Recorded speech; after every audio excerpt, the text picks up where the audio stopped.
Almost 2 years ago, I met Marco through my colleague Lucas. They had been friends since university, but Marco lived in another city in northern Italy, so I had never seen him at our group gatherings before. That evening, we happened to end up in the same company in Rome, and, to be honest, he caught my attention right away. There was something calm and reserved about him, as if he always kept people at a distance. I assumed he was either in a relationship or simply not interested in dating, so I didn't make the first move. Later, Lucas casually mentioned that Marco was single, going through a difficult period, and completely focused on his work. The information stayed with me, though I still didn't dare to write to him first. The next day, Marco found me himself and sent me a message. Our communication developed easily, without sudden turns, but it grew warmer with each passing day. After a few months, we no longer doubted that it was more than just chatting. I was 26, he was 34, and the age difference hardly mattered. The only downside was the distance. He lived and worked in Turin while I stayed in Rome. Marco visited whenever he could, but his schedule was unstable, and over time this began to create tension between us. I felt that he often chose work over me, while he insisted he was doing it for our future. One day, after an especially difficult conversation, when he once again canceled a visit, I made an impulsive decision. We had been together for over a year, yet I had never been to his city and didn't even really know where he lived. I bought a train ticket and went to see him, convinced that the surprise would put everything in its place.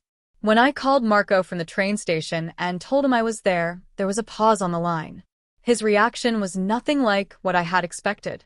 Instead of happiness, there was tension in his voice, and he asked me to wait for him at a cafe near the station.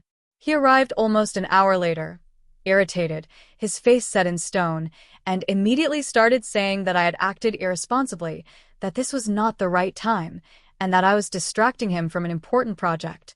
I couldn't believe that the man who had spoken about love reacted to my arrival this way.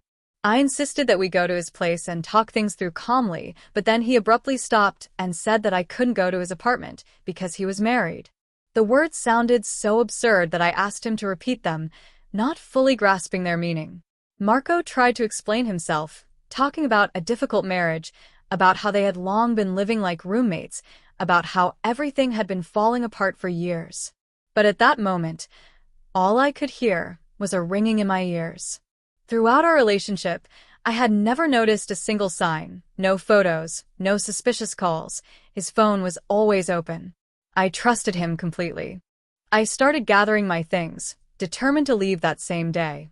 He tried to stop me, saying he didn't want to lose me and that everything was more complicated than it seemed. At one point, he said something that finished me off completely, that, essentially, I had already been in that role for a long time.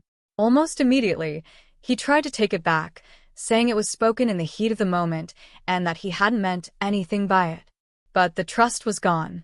I told him I could only think about us under one condition if he got divorced.